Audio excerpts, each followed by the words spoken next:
join us in Newport Beach. And we tried a new format, and I think everybody, at least from all the feedback that I've received, they really enjoyed the format that we were using. So thank you for participating and engaging with us as part of our retreat.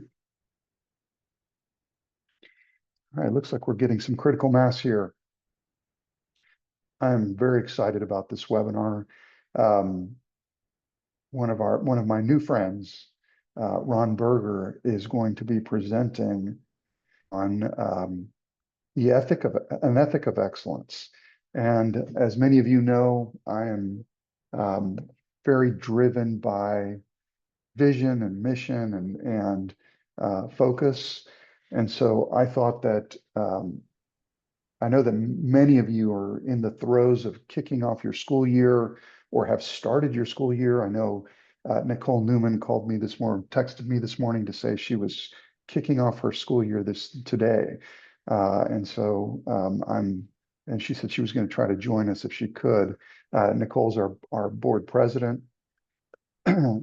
So, but as part of that, I am very key about starting on the right footing. And I think it's critical for a successful year.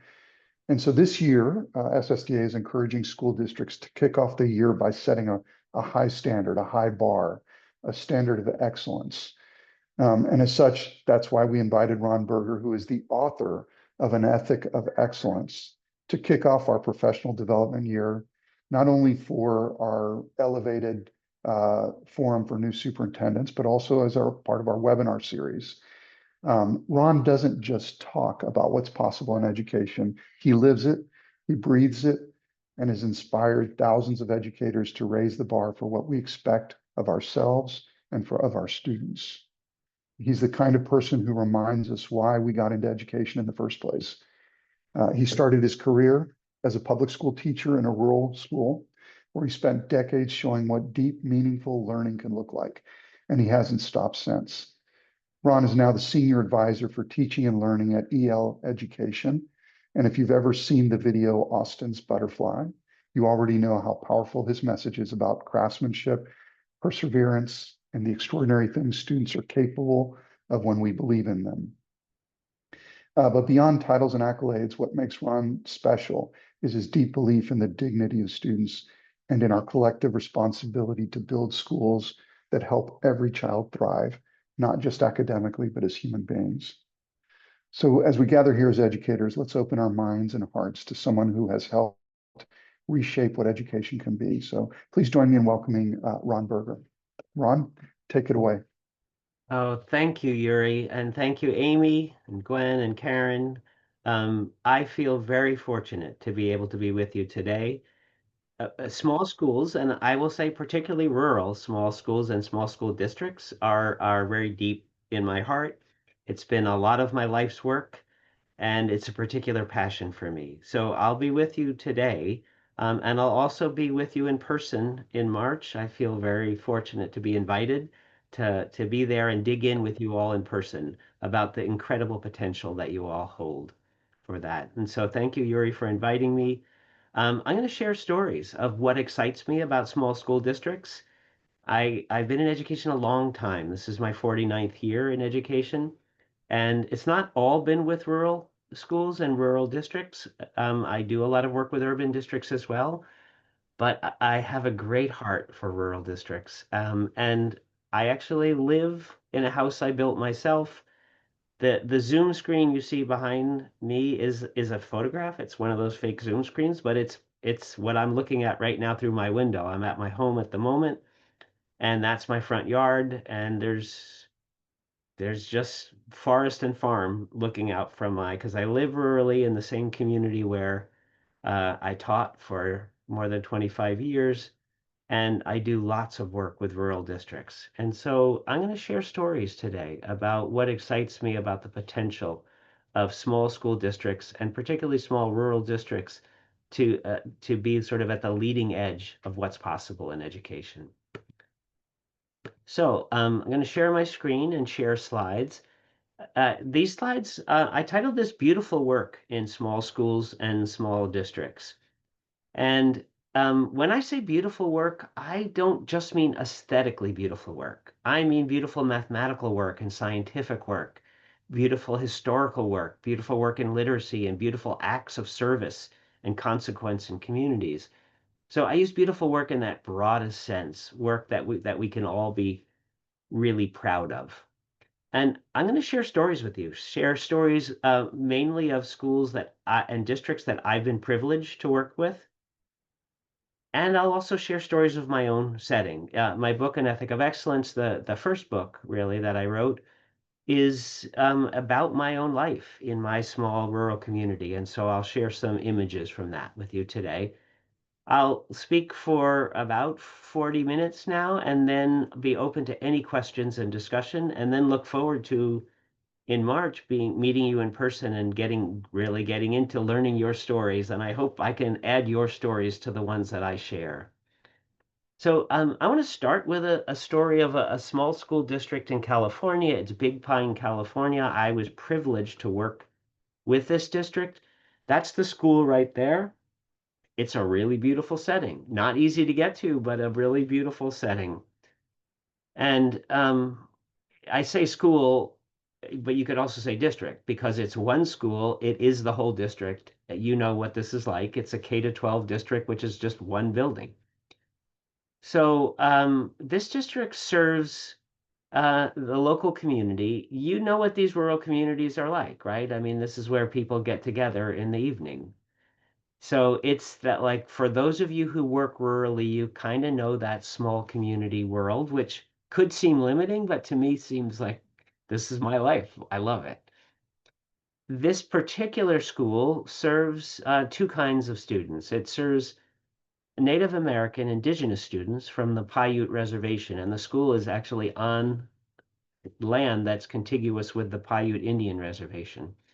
So it serves Native American Paiute Indians, and it serves the children of ranchers. So those are the kinds of kids. When you go to this school, it's all Native students and rancher kids all working together. And many of you sort of know that world, that California world of rancher kids and Native kids all together. It's such a beautiful world for me to have the chance to work with. Um, Ed is the superintendent of the district. He's also the principal. And one of the things I love about small districts and small schools is, unlike me, he's not wearing a sport coat here. Because you know that Ed, in addition to being the superintendent of the district and principal of the school, is also often driving the bus, and he's also often serving food, and he's repairing fences, and he's repairing the plumbing in the bathrooms, and he's walking around with a tool belt as much as he is doing anything else. And that's one of the great things about rural districts is that you meet superintendents of big urban districts, and they're good people, but they're also politicians. And you meet superintendents of small districts, and they're like carpenters, plumbers, drivers, cooks, helpers, teachers, coaches. And we say, when I ask them, what's your life? And they're like, well, I'm the superintendent, but I'm also the football coach, and I also help with the band, and I help with drama, and I help with this, and and that's the spirit of these schools that I absolutely love. And it's the spirit of the small town where I live. The town where I live is exactly the same size as Big Pine, population-wise. So one of the amazing potentials of small schools like Big Pine is that students are out in the world often in a way that's not often available to kids in many schools in America. These kids are doing research and work in the community, and it's such a beautiful thing for me to see because both the indigenous Native American Indian population and the local rancher population really value the land. They value the land, they value the water, they value the resources. It's key to all of their livelihood. And so having kids do work to preserve and get research around and make sure the land is well protected is something that all the parents really embrace. It's a school that's had real success in the kind of ways that every graduate, the whole community can be proud of. And that's one of the great things for me about small districts is every kid is known and the whole community takes pride in every graduate. Every kid has a voice in these schools. And so in a really giant school, you don't get that chance. Many kids are in the margins. In a school like this, no kid is in the margins because every kid is speaking. Every kid has a lead voice in things. And the kids are dedicated toward doing beautiful work. And that's one of the things that I loved. I was so inspired by spending time in the school. Everywhere I went in this school, I saw kids doing multiple drafting of work. Yuri talked about the video Austin's Butterfly, which has like 10 million views now because people realized, oh yeah, we could do better work if we do multiple drafts of work. Big Pine is one of those schools that took that very seriously. The kids all watched Austin's Butterfly and they thought that could be us. We could be Austin. Austin actually came from a rural school. So the idea that kids are thinking, I'm not going to settle for my first draft. I'm going to work and do craftsmanship until my work looks great is something I saw everywhere when I walked around this school. And I just thought, this is the kind of school I want to be, where you see draft three, which is good, and draft four, which is good, but draft five and draft six, like this is becoming something stunning because of that dedication. And every classroom I went to in this school had this sense of beautiful work up. It was like a museum of beautiful work. And this is one of the pushes for me for all of us here is can we make sure the hallways of our school look like a museum, like an art museum, like a science museum, where student work and teacher work is celebrated in this way, where students walk through the halls and they see, this is what our school is about. Like what we do matters so much that it's being documented and displayed everywhere.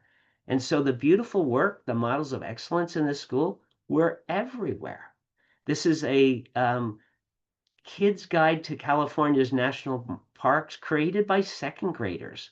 And not only did they create the book, which they sold in the community and which I've been sharing nationally, but this is a display of the illustrations in that book, all done by second grade kids. So this idea of elevating the work of kids so that it's what's treasured in the school is one of the things I most love about Big Pine. They have a business at Big Pine. The kids run this business. It's not a typical business. They have a worm farm.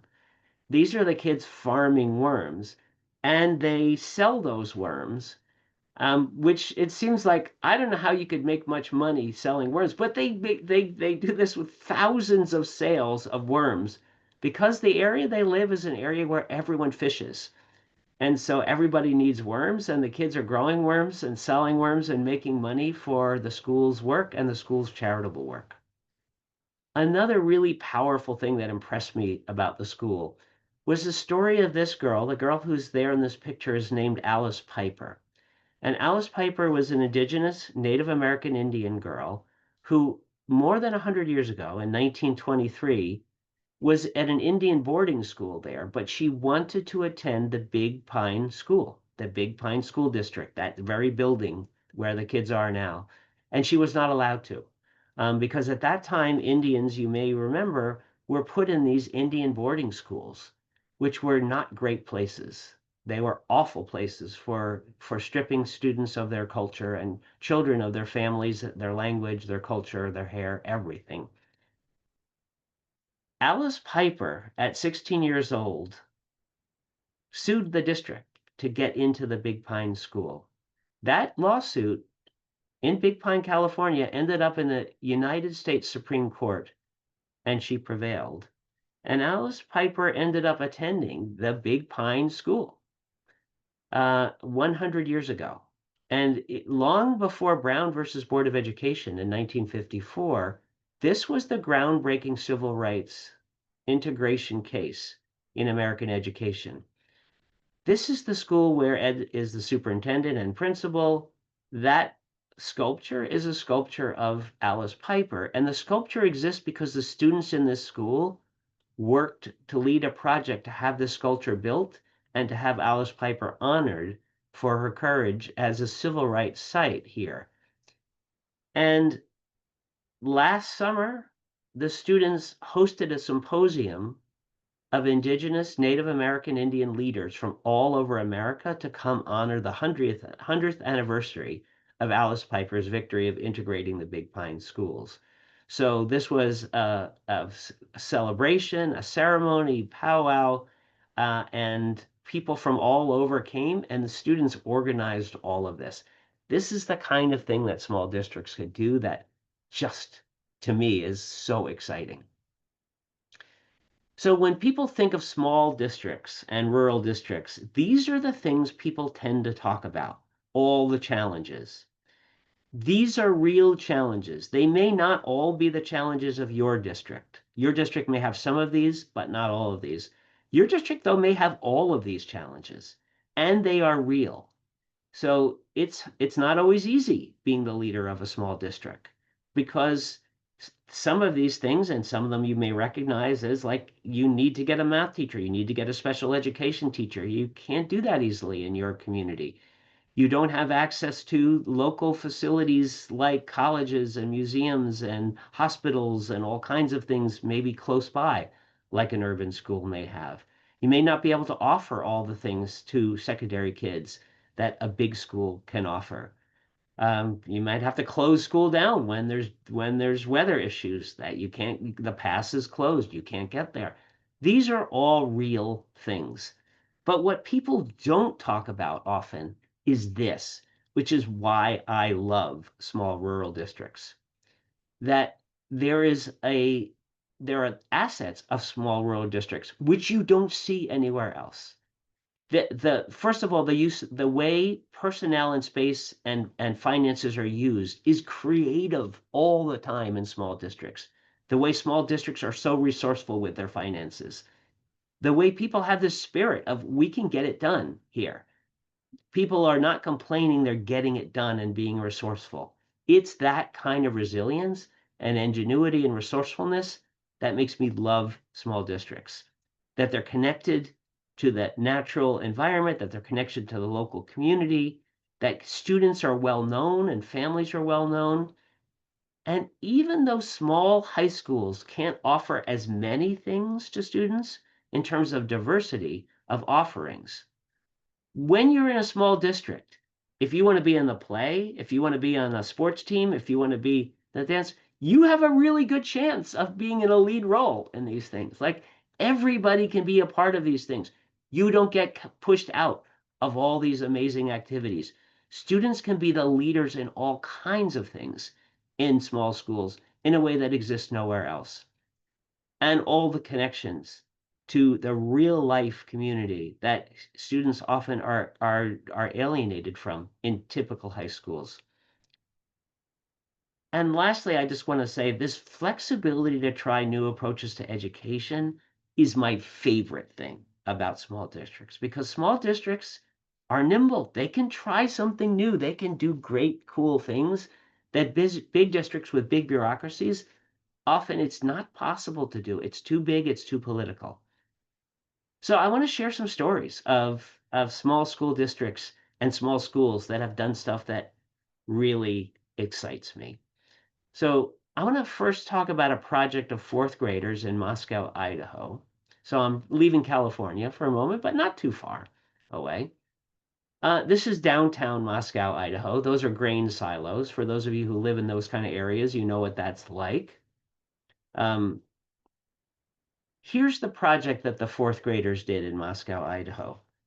These students were paired with a local animal shelter, and every student was paired with an individual animal in that shelter, not to adopt that animal because their parents or grandparents or foster parents, whomever they lived with, wouldn't necessarily allow them to adopt that animal. But their job was to get that animal adopted. And so these students took photographs of the animals that were in the shelter, and then they did portraits of the animals. And at the same time, they wrote poems about the lives of these animals. And so each poem and each portrait was made into a poster and put up in town in places where people had to wait, like doctors' offices and dentists' offices and motor vehicle registry offices. And so people would see these portraits and they'd read these poems and they'd think, oh my goodness, I have to adopt that animal. And I was so blown away by the portraits that these kids did and the poems that they wrote that I visited the school to meet with these students. And I said, tell me about these portraits. They're really powerful for 10-year-old kids. Why didn't you just use photographs? You had a photograph. And the students said, Mr. Berger, if we used photographs, this never would have worked. Like everyone has photographs. They take photographs that say lost cat and they put them on telephone poles and no one looks at them. We needed to have artwork that moved people. We needed to have the eyes in these photographs be really powerful. We needed this to be original artwork that would grab people's hearts. So we went through draft after draft after draft. We watched Austin's Butterfly. We really crafted these beautiful portraits. And so you'd look into the eyes of these animals and you'd think, I need to adopt that animal. So this was really a personal mission for us, and it was really a lot of hard work. So I want to read you one of those poems. It's a poem about this dog, Bella. It was written by Jack. And I think it's a really powerful poem. The poem is called One New Start. I arrive. The one who loves me drops me off. Too much work, I guess. Betrayed, afraid, left here. The gravel stings my paws. Loud neighbors. Better get used to it. My longing eyes stare into you, traumatized beyond hope. My hair goes in one direction. Life does not. Better get used to it. I try to slow life down, fetch tennis balls, eat goodies, savor belly rubs. They help some. One day, two people come and I ride away in one car to one new home forever. I hope. One New Start. Bella by Jack. So that poem and this picture were put onto a poster and laminated and put up around town, along with Freddie Mercury and Angelina and Reagan. And you can guess what happened. Like, I don't know about you, but I don't know how much longer I could look at these without wanting to adopt these animals. And so the school started to get phone calls. Reagan was adopted. Freddie Mercury was adopted. Bella was adopted. And the principal of the school would stop school, make an announcement over the loudspeakers, and all the kids in the school would cheer and kids would cry. And when I asked the kids, like, what did you learn from this project? They said, we learned we could change the world with beautiful work. We learned that we could save the lives of animals if our work was beautiful enough. Like, and we're only 10 years old. Imagine what beautiful work we can do when we're in high school. The power of that innovation, the power of that, like connecting to local community and doing good through your beautiful work, that's the kind of thing that small districts and small schools are perfect for. It was such a powerful experience for me, and honored to meet the kids who did that project. All right, I'm going to take us out of the United States.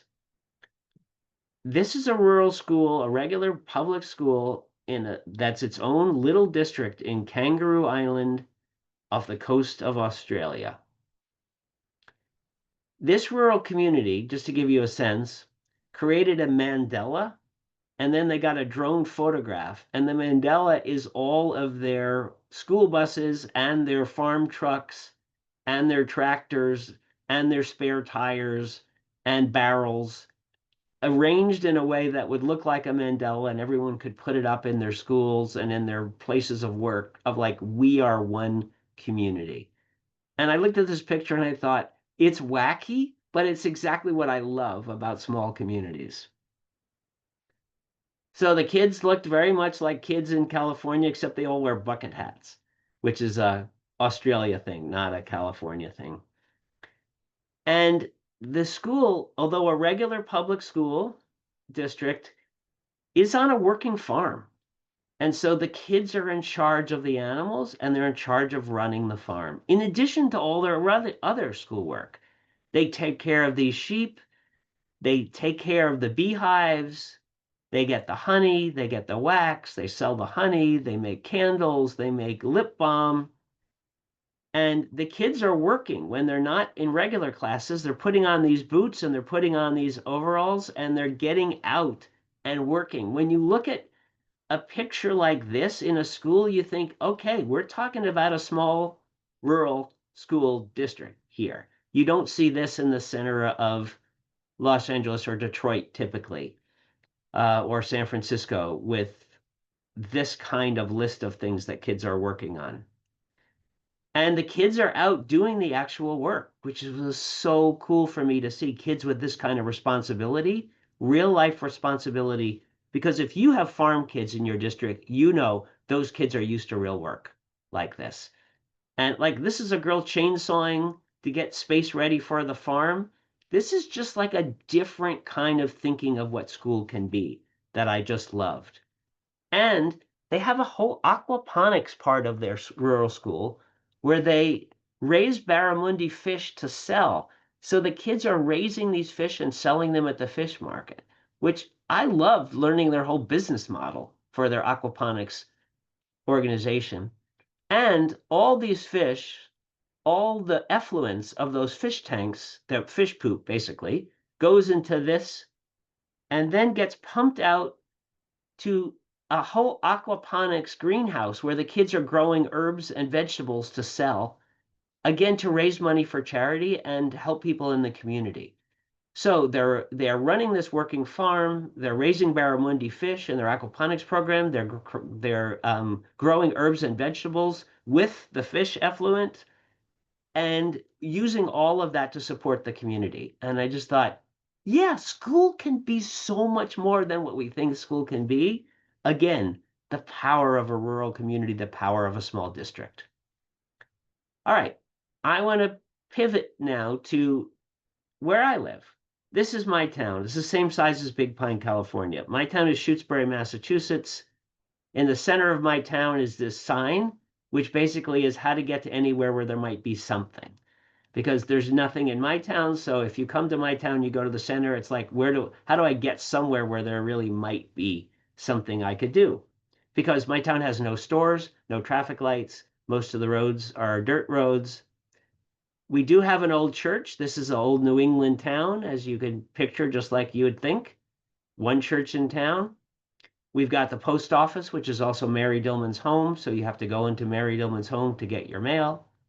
And of course, I taught Mary Dillman's kids and Mary Dillman's grandkids because everyone in town under the age of 58 is my former student, basically. We have our town hall, and we have only one institution in town. It's called the Shutesbury Athletic Club. And I'll have to tell you, it's in the middle of the woods, and there are no treadmills or elliptical trainers or rowing machines or weights or weight machines in this building. It's a bar in the middle of the woods, and this is the back of it. And it's surrounded by pickup trucks half the year and snowmobiles the other half of the year. And that's the only business in town. If you're wondering why it's called the Athletic Club, it's because there's a bar with sports on TV 24/7. So if you happen to go into this bar, the bartender is going to be my former student, and they'll be really good at what they do, because I'm so proud of my former students. If you get sick in my town, you should hope it's Tuesday or Thursday morning, because this is not like a town with a big hospital. You know what this is like if you live in a small rural community.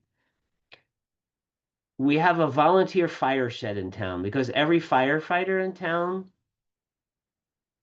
is a volunteer, and they're all my former students.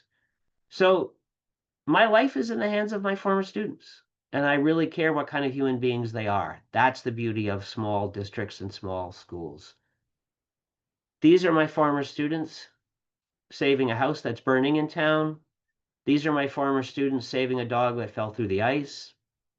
I couldn't be more proud of the kind of human beings that my former students are. My life is in their hands. My nurse is my former student. My plumber is my former student. My plowman is my former student. I really care that they have an ethic of great work. When my wife had a serious accident at home, she called 911. Everyone who showed up to save her life was my former student. When I got to the hospital, my wife was okay. She went through surgery. She pulled through. I owe that to my former students. If you call 911, anyone in this country, it may not be that your former students is everyone who shows up, but everyone who shows up to save the life of your loved one is going to be somebody's former student. So the kind of people we're creating in our schools really matters. Their ethic of work, the quality of their work, and the kind of human beings they are, their courage and their compassion. And small districts are the places where I think that happens best, where kids learn how to be great human beings with great ethic for their work. One of the beauties for me of being in the small district is that there was not a lot of people hired to do a lot of the work. So my students did it. Our students did it. So when the kindergartners needed a playhouse, my students designed and built the playhouse for them and did incredible work. This playhouse is still there more than 25 years later, still used by the kindergartners and the little kids in town. This young man ended up becoming a builder. I ran into him in the lumber yard the other day and he said, "Hey, I have a new house I just built. It's a spec house. It's not, no one's living in it. You want to come over and look at it?" And I said, "I'd be really proud to come look at the house you just built." I got in my truck. He got in his truck. I followed him to this house, which he had just finished. And we took a tour inside. And I thought he's come a long way since he built that playhouse as a 10-year-old, 11-year-old. And I think I am so proud of my former students for all the different kind of ways they're contributing to the world, whether they're doing professional work, whether they're carpenters, whether they're plumbers, nurses. It's all the kind of small town beauty of I know what they're doing with their lives and I know they're making a contribution. We weren't sure if the streams and lakes in our town were safe for that wildlife. And so my students paired with a local university and they learned how to do water testing and they created a water report of all the streams and lakes in my rural community to see if everything was safe for wildlife. This is the water report. You can see it's dated October 1998. It's still up in the town hall of my town because it's the only water quality report that's ever been done for my town. And it was done by 5th and 6th graders. They did all the scientific work for it. The young man on the right, the dark-haired young man with the goggles, Jeremiah, I just want to give you an update on him. Here he is on the left. He's an emergency room nurse in the hospital where my wife was brought after her accident. It's an hour away. I don't live right next to a hospital, but he is there and one of the students I am incredibly proud of. We also weren't sure if the well water in our town was safe because everyone in town has a private well. The school has a private well. It's a one school district, the school I grew up in. So it's like, it's one school board for the school, one school board for the whole district. Like this is, you know what this is like. Everyone has a well. I have a well. The school has a well. We didn't know if the water was safe that we were drinking. There's no law that says you have to test your water unless you're going to sell your house. So I got my students with a lot of transportation to be able to go down to the university, and we took well water samples, and the students ran an inductively coupled plasma mass spectrometer at the university and tested everyone's well water to see if well water was safe in town. They created a website and they created this drinking water report for the town. Again, it was the only time we've ever tested wells, and it turned out to be the only town in the state that had comprehensive well testing. So students ended up sending this report to towns and cities all over the state as an example of how you could test everyone's water in town to make sure water is safe to drink. I actually will tell you that 2 students had my well samples, and my 2 6th grade girls called me aside in class and they said, "Mr. Berger, do you want to get the bad news now or do you want to wait for your letter?" And I said, I want the bad news now before my wife sees the letter. So they took me in the hallway. Usually it's the teacher taking kids in the hallway with news. Like it was the students taking me into the hallway with news. And they said, your well is going to need filtration. And I have water filtration now in my basement, thanks to my students and their research. This young woman, Elena, I told you, like, I know every one of my students where they've ended up because it's the beauty of small districts. This young student, Elena, is now a teacher. Here she is, grown up. So proud of her. I had breakfast with her brother last week. That's the beauty of this small town world. I want to tell a story of one student I'm particularly proud of. Her name is Jamie. She lived directly next to the district school, the school where I worked. Uh, Jamie came from a low-income family, single mom. Her mom had a daycare center. Jamie bought this horse, Foxy, with her own babysitting money because Jamie was the most sought-after babysitter in the entire town. So she made so much money babysitting, she was able to buy this horse, Foxy. The school actually is right behind these bushes here, these trees. We could hear her horse all day long. And she took care of this horse herself because she was so capable, so courageous, so compassionate, so brilliant. And she also had substantial special education needs. Reading was extremely difficult for her. Writing was extremely difficult for her. Math was extremely difficult for her. In many schools, she would have been in an entirely separate special education program or room. But being in a small school like ours, she was right in the mainstream her whole time through. I want to talk about this project she did. It's a strange project. It's a cross-sectional cave home design for people to live underground, like in cave times. But I want to tell you about the process of creating that. So here's Jamie as a first grader on the left when she first started writing. She was able to do projects that she was proud of. You can see how proud she is there on the left. But when she came to me in fifth grade, she said, Mr. Berger, you're going to have me for fifth grade and sixth grade, and you had my older brother, and I know you do great, beautiful work with kids, but I can't do that because my brain doesn't work right. And I said, Jamie, I've known you since kindergarten. You'll be fine. And she said, you don't know how broken my brain is. It really doesn't work right. I can't do work like that. Well, on the second day of school, we went cave exploring. And on the third day, and she was incredibly brave and capable. But on the third day of school, I asked kids to do this cross-sectional cave home design, for cave people to live in underground. And her first draft was really not working for her. She didn't understand figure and ground or above and below ground really clearly. She didn't understand cross-section. She didn't really have space for people to live. She finished this and she cried. And she said, I refuse to post it for critique. And I said, Jamie, you don't have to post this on the wall with everyone else's work for critique, but you do need to get critique. So she went to her friend Nicole, who re-explained cross-sectional view better than I, apparently, because her second draft was this really much improved cross-sectional place where people could live underground. She said, I feel okay about this piece. And so she pinned it up for group critique. One of the pieces of critique she got, which was from the boy that she had a crush on in class, was that he really liked those overlapping rocks. And so her third draft was all overlapping rocks. But then the kid said, but your second draft was better. And she said, that's not possible. This is my latest draft. And they said, yeah, but this draft has more space for people to live in. So she didn't want to give up her overlapping rocks because of the compliment from her crush.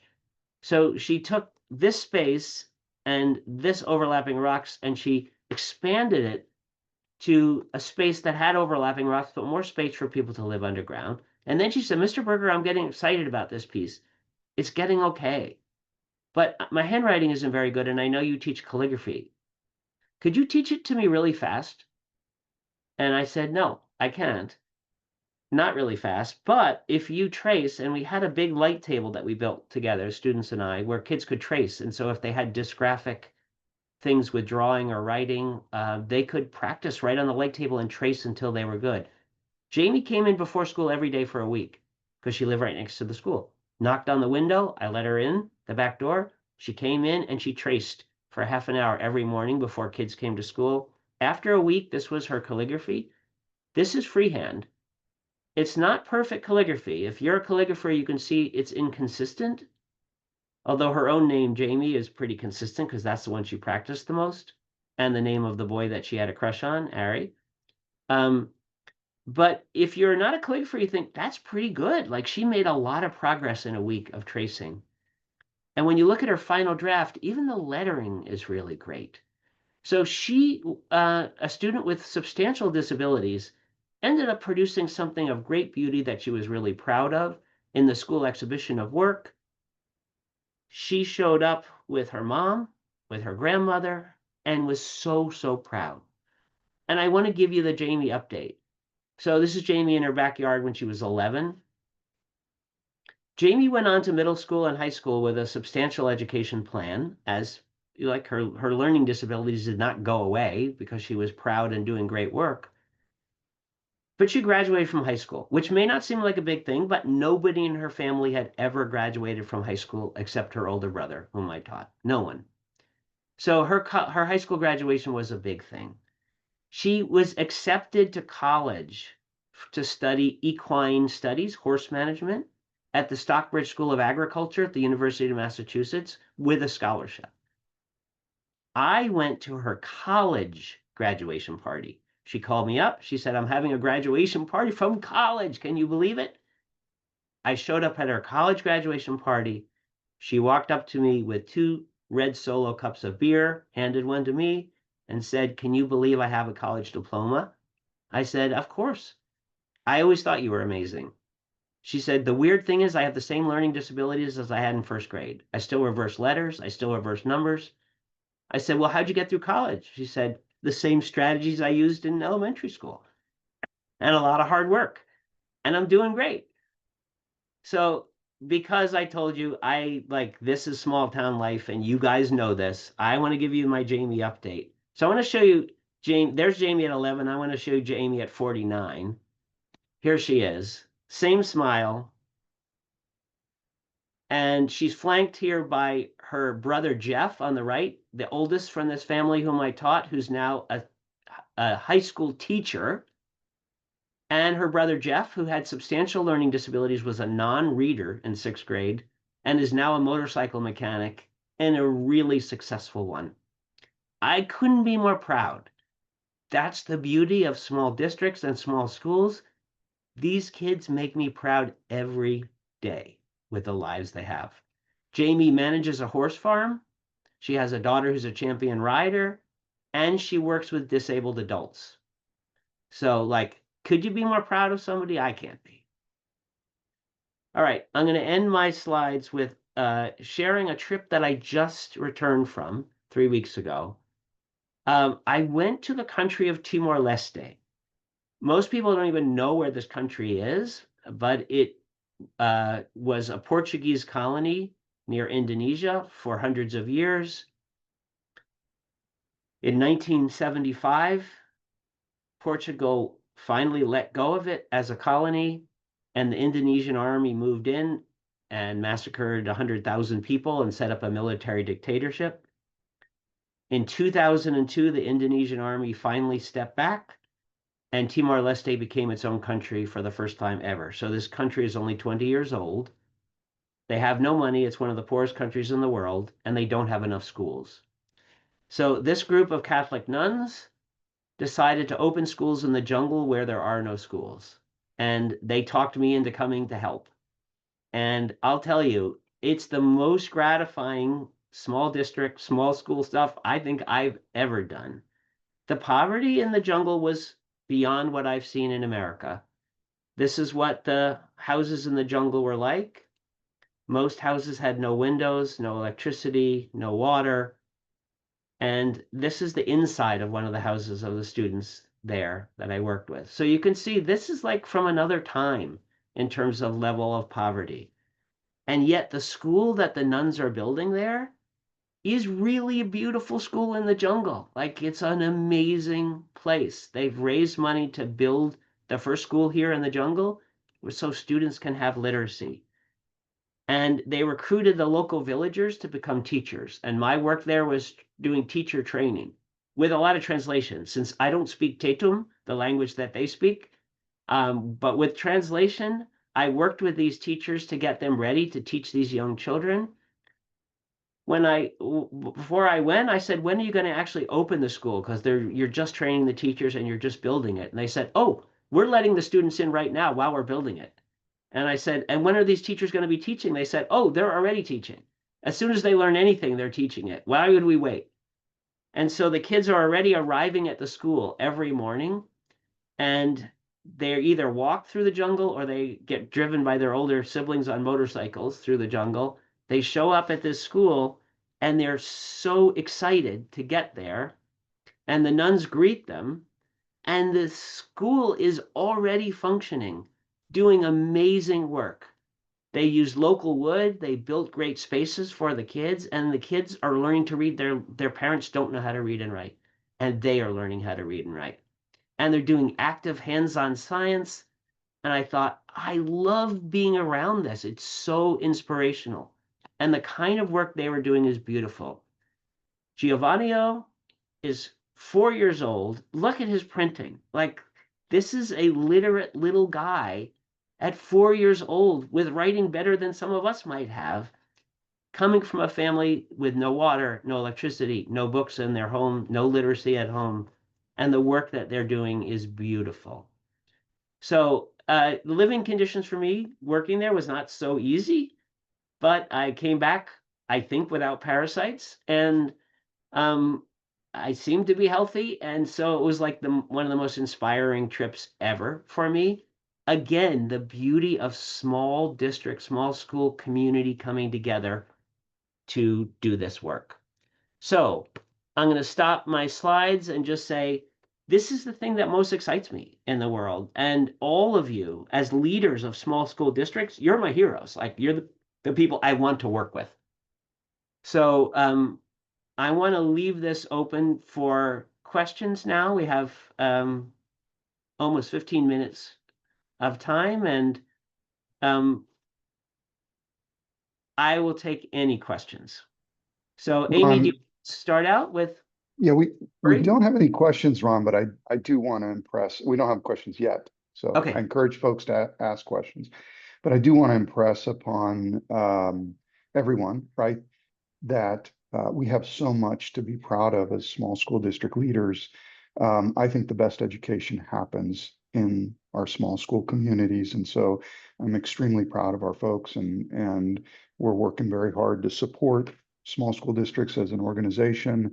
And this is going to be the best year for small school districts because we're going to start off on the right foot. We're going to believe in our kids, and we're going to promote excellence in our schools. So I love the book, An Ethic of Excellence, that you wrote. I encourage everyone to, if you haven't picked it up, pick up a copy of it. It's an amazing just roadmap, really, of how to lay that framework of believing in kids, having them do real projects that are meaningful, that inspire them to work hard. And I love that instead of having people do multiple uh, different projects, have them stay and work on a single project and do drafts and promote that drive to produce excellent work that stays with people forever. It's uh, it's kind of like the standard that I set at SSDA is like we're going to produce excellent work, and if we have to do it twice, three times, four times until we get there, creating that standard of excellence is what makes organizations great. And so I'm very moved by your stories and by the work that you've done across the country. Do we have any questions, Amy? No, not yet. Wonderful. All right. Well, while we're waiting for questions, I'm going to do a little push here. Yes. Is um, when I meet with big districts, and I meet with districts that have hundreds of schools, they will often, when I push to say, what are the hallways like in your schools? How much of your hallways are celebrating the incredible work that students doing? Do your hallways look like museums of student work? are the accomplishments of kids up everywhere, they'll say, it's not possible for us. We have hundreds and hundreds of schools and we have to be equitable and we can't support some schools to do it if other schools can't do it. Like when you're talking about a small district, this is not true. You have a few schools. You have 4 schools, 5 schools, 1 school. It's really possible to make the school a centerpiece of the community, not just in the fact that the school's open in the afternoons and evenings for people to come in and use the gym and use the theater or whatever spaces you have in the school, but also when people enter the school, they're blown away by the work of students because it's a museum of work. Everywhere you go, you see beautiful work. That's When great. I visit schools, I often see a case with some trophies in it from sports, but I don't see the incredible work of kids everywhere. That's a potential that as small school leaders, we can take on right away. We don't have it. It's not a gigantic, we don't have 230 schools to have to do this in. We have a limited amount of schools. They can become places of great beauty. Ron, we have a two-part question. It's from Dr. Brasil, and he says, how can educators cultivate a genuine ethic of excellence in the classroom where students view their work as craftsmanship, embrace revision, and share their best efforts with real audiences, regardless of standardized testing pressures? And then the part two of that, and they might be woven together in your answer, is what professional expectations and supports must be in place for teachers to fully implement an ethic of excellence? Wow, those questions are great because Yeah. that's my whole life. Every those questions is what I try to write about, what I try to think about, what I try to support great leaders to do. Um, I love the idea of audience here that's implicit in all of this, which is that if the work students are doing is only to hand to their teacher, then the students who really want to please their teacher will try hard. The students who feel really self-confident about their work will try hard, and other kids will feel like I don't have that close relationship with my teacher. I'm not very good at this. There's not a lot of purpose to it. If the audience for student work are the seniors in the community, are the library in the community where their work is going up, are the displays on the walls of the school where their work is going to be out for everyone to see, if it's the younger students in the community that they're creating something for, if it's the website they built, if it's the water of local people that they're testing, when there's a genuine audience beyond the teacher for their work, then there's a reason for kids to do 6 drafts of work. Then there's a reason for them to care about the accuracy of their data because it's not just an academic exercise for their teacher. There's an audience of people who care that their work is beautiful and well done. And so this idea of genuine audiences really matters. I also think it's about making work public. When the work of students is public, when it's on the walls in the school and outside the school in the community, when students have posters of Bella and Freddie Mercury and Angelina on the walls, it's in the community, their work. They have to make it beautiful. It really matters that that work is beautiful because it's out in the community. Making work public is the engine for getting kids to care and try hard. Then we need to push them because we say you don't want this work up if it's not going to save the life of these animals. You don't want this work up in the library if it's not going to impress the seniors. But if without that purpose, you can't get the kids motivated to try hard. And for teachers, I think the same thing is true. We all as teachers tend to hide in our classrooms. I'll just say, like, that's the way teachers, that's the way we tend to be, is we just like leave us alone in our classrooms, don't observe me too much. Just leave me alone with my students. We have to fight that. We have to make teacher work public in the same way as we're making student work public, because the engine for teacher improvement is to make their work public. And so if teachers are in your community are trying new things, trying multiple drafting, trying substantial community projects, trying service learning, trying to use AI, trying to use new technologies, they should be regularly reporting to their peers, this is what I'm trying, this is what's working, excuse me, this is what's not working, this is what I'm learning from that process. The public audience for their work, of their peers and their leaders, is what motivates them to try harder. And so to me, making work public is the key to everything. It's the key to improving student work, but it's also the key to improving teacher and leader work. If teachers and leaders are compelled to regularly share what they're working on and their progress with their peers, then with an open audience of just like, this is what I'm learning, this is what I'm trying, then they're going to be getting better. Whatever it is they're trying. If, you know, I've been in schools right now that are trying to figure out AI. Like, what do we do with AI? With students using AI, teachers using AI, we don't know what we're doing. Nobody knows what we're doing. The places where it's going best are the places where they're having those conversations publicly, where teachers are coming to their colleagues and saying, this is what I've tried with my students in AI use. This is what worked. This is what didn't work. Other teachers are saying, I tried that, but I did this. Making our work public with each other is the key to improving our work. Because if we're not making it public, we can't get better at it. Well, and what I love, Ron, is that you team that with a process for all students to be successful, because we all know there are children in all of our classes that struggle to be successful the first time. And so if we only work on that first draft, then their level of success is very different. And we want to make sure that they're having that level of success too. And so I love the processes, both from your book and the ones that you spoke of in the webinar, that help bring them along in a way that they participate, that feels like they're on even ground with everybody. And that's very powerful. I really think that matters, Amy. Thank Yeah. you. Because I like that story of Jamie. Jamie was a kid with Right. substantial learning challenges in every area. And yet here she is. She supports disabled adults in her job, and she manages a horse farm herself, and her daughter's a champion rider.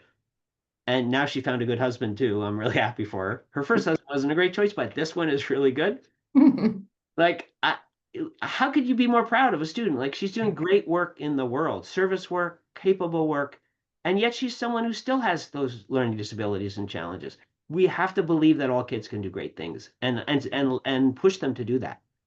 And I'll say something else is that I shared in that story that Jamie cried a couple times in talking to me. We can't freak out if kids cry a little bit. Yeah. If kids are in Little League and they get up and they strike out, they cry, and their parents just say, oh, yeah, get over it. Like, yeah, you're going to strike out a bunch. Like, kids cry in Little League every day. We just go with it. But if a kid cries in school, people are like, what's wrong with that school? What are you doing to my kid? My kid cried at school. I think we got to raise standards at school. If kids feel overwhelmed a little bit, we love them and they cry a little bit and then they get through it and then they do great work. I think that's all right. Like, if we can deal with it in Little League, how come we can't deal with it in school? We should not shy away from pushing each other together to do great work and feeling overwhelmed at times, feeling like it's really hard, and then getting through that. It sounds a little cold, but it's, Well, it's part of the No, standard of excellence, right? yeah, it is. Right. It's tough love. It's like, let's do really great work. we are here to support them in whatever they do. And we have to also think outside the box for a lot of our different students, for what we see as excellence. And so, encouraging them in a lot of different venues and avenues and not just mainstream subjects. Exactly right. Yeah. Yeah. Because they'll be blossoming in all these different ways. They'll find ways to make us proud. And that's the beauty of these small schools, is that every kid could be in the play or could be on the team, Right. could be on because you need a lot of kids for that. Right. Right. And it's not like the big school where I tried out for cheerleading and, and there were too many kids for tryouts. There was no chance of making it. Like, that's not going to happen in a small district. Right. Yeah. Right. In Big That's Pine, great. I talked to the junior girls because I was told the junior girls are planning the prom. And I said, the senior prom? And they said, what do you mean senior prom? There's just a prom. We don't have enough kids for a senior. And I said, and the junior girls do take on the entire planning of the prom, everything? And they said, yeah, the junior girls do it. So I said, oh, I want to meet with them. So I walked into this room and there's 4 girls. And I'm like, is this it? And they're like, yeah, that's it. We're the junior girls. There's just 4 of us. And I said, 4 of you planned the whole prom? And they said, yep, we did. And I said, what was your theme? And they said, Met Gala. And I thought, what? I said, did you have a red carpet and photographer? They're like, yes. Wow. 2 rancher girls, 2 Native American Indian girls planned this prom. They got a red carpet. They hired someone to be a photographer. I thought you can't get better than small districts. Like this is just the That's coolest true. ever. Yeah, Yuri always loves to say we do it better in smalls. Yeah, Yeah, exactly. we have the possibility to do that, and keeping that standard of excellence both for ourselves and our students and our staff is really powerful. Gwen posted a link to both the Austin's butterfly video. She posted a link to the book that Ron has written called An Ethic of Excellence. And she also posted a link to our annual conference where Ron will be coming back and seeing us again in March. Um, Looks like we are done with questions. Lots of gratitude, lots of appreciation. Um, Thank you everyone for being here. Our next event is coming up in Lake Tahoe on September 11th and 12th. It will be an E3 forum. I'm looking forward to seeing you all there. It'll be the E3 and CBO in combination together.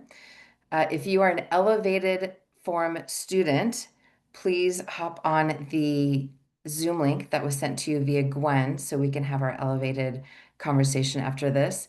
Ron, I cannot thank you enough.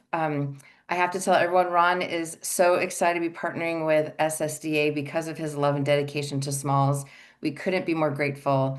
We're certainly excited to welcome you back and continue the relationship between now and March. So, Ron, thank you so much for these inspirational thoughts and a wonderful kickoff to our school years. We appreciate it. Yeah, and good luck to everybody getting off to a great start this year. Yeah, I'm really excited to hear your stories in March. Thank you, everyone. Have a great start to your year. Thank you.